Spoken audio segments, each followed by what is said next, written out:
근본적으로 배아가 엄마의 자궁에 착상을 해서 임신이 되었다는 것은 같습니다. 다만 배란된 난포를 황체라고 하는데 이 황체가 시험관하기 시술에서는 역할을 하지 못하기 때문에 호르몬 분비가 되지 않으니까 밖에서 인위적으로 호르몬을 보충해 준다는 점이 가장 큰 차이점입니다. 보통 호르몬 치료는 임신 8주 말부터 9주 말 사이에 중단을 하게 되는데요. 이 시기를 넘으면 태반에서 필요한 모든 호르몬을 분비할 수 있기 때문에 그 이상 계속 호르몬제를 사용할 이유는 없어집니다. 다만 출혈이 있거나 유산기가 보이면 좀 더 호르몬제를 사용해서 문제가 사라질 때까지 지켜볼 수는 있겠습니다.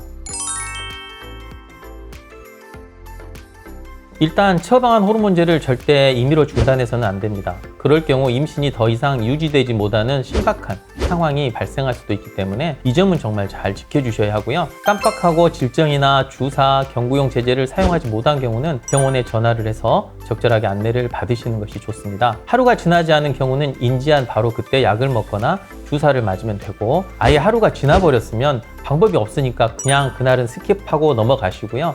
예정된 시간에 새로 약을 투여하면 되겠습니다. 두 번째로 2차, 3차 검사와 태낭 확인, 심음 확인 등 임신 초기를 보내면서 격한 운동이나 긴 여행은 자제해야 합니다. 임신 초기는 급격한 호르몬 변화, 신체 변화가 일어나는 시기입니다. 그렇기 때문에 평소에 하던 운동이라도 무리가 될 수가 있고, 역시 주치의 선생님과 상의해 보시고 나서 신체 활동 정도를 결정하시는 것이 좋으리라 생각합니다. 다만 특별한 문제가 없는 경우 태낭 확인 후부터는 하루 약 30분 정도의 가벼운 신체 활동은 오히려 임신 유지에 도움을 주고 임신성 고혈압이나 당뇨의 발병 가능성을 낮춰준다고 하니까 자신의 체력에 맞는 적절한 운동법을 찾아보시고 규칙적으로 가볍게 운동을 해보시는 것을 추천드립니다.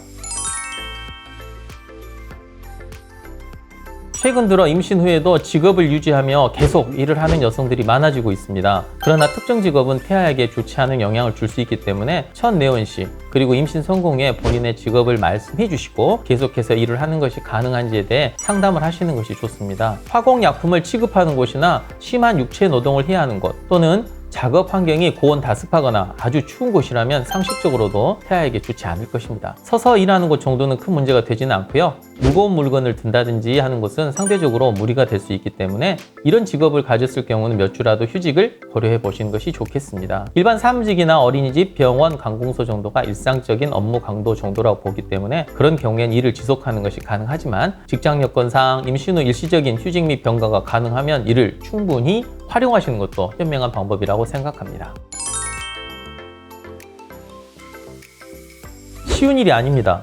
아까 말씀드린 대로 난임병원에서는 황체기 보강, 즉 임신 유지를 위해서 여러 가지 비타민제, 수액을 사용합니다. 일반 상과병원으로 가시면 이런 과정을 대신해 줄 선생님이 없기 때문에 일단 최소한 9주까지는 난임병원의 주치의 선생님과 만나는 것을 추천드립니다. 또한 유산을 여러 번 경험했거나 자연살해세포 수치나 면역세포의 수치에 이상이 있을 경우, 초음파 검사상 태낭 근처에 피가 고이고 간헐적이나 지속적으로 질출혈이 있는 경우 등은 그보다 더 오랫동안 난임병원 선생님과 유산 가능성에 대한 모니터링을 하시는 것이 좋습니다. 또한 자궁 경부 길이가 짧을 경우 조산이 일어날 가능성이 있기 때문에 초음파 검사상 의심이 갈 경우 역시 주치의 선생님과 12에서 13주까지 잘 관찰해서 예방적 수술을 하시는 것을 결정해야 합니다.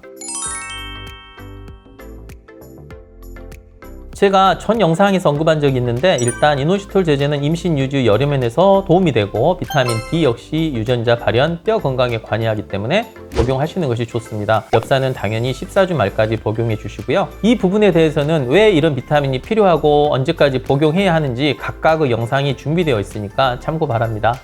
체외 수정을 통한 임신은 자연 임신과 달리 의학적 개입, 즉 약물 투여가 약 임신 9주부터 12주까지 진행됩니다.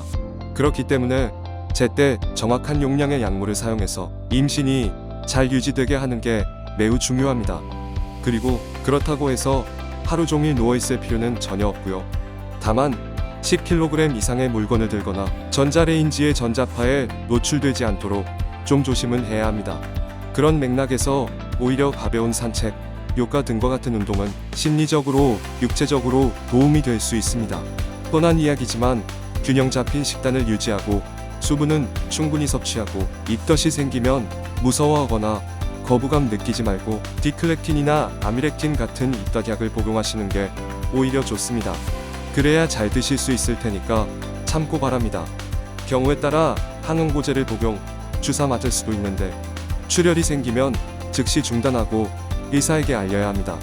또한 심한 복통, 頻尿등 이상 소변이 생겨도 주저하지 마시고 병원을 찾아서 원인을 밝히고 치료를 받으셔야 합니다. 마지막으로 꼭 먹어야 할 비타민이나 영양소로는 비타민 D, 활성엽산, 칼슘, DHA를 들 수 있습니다. 그 외 인공주기, 냉동 시험관으로 성공한 분은 코엔자임 Q10을 35주까지 꼭 드시는 것이 임신 중독증이나 임신성 고혈압을 예방하는 데 아주 중요합니다.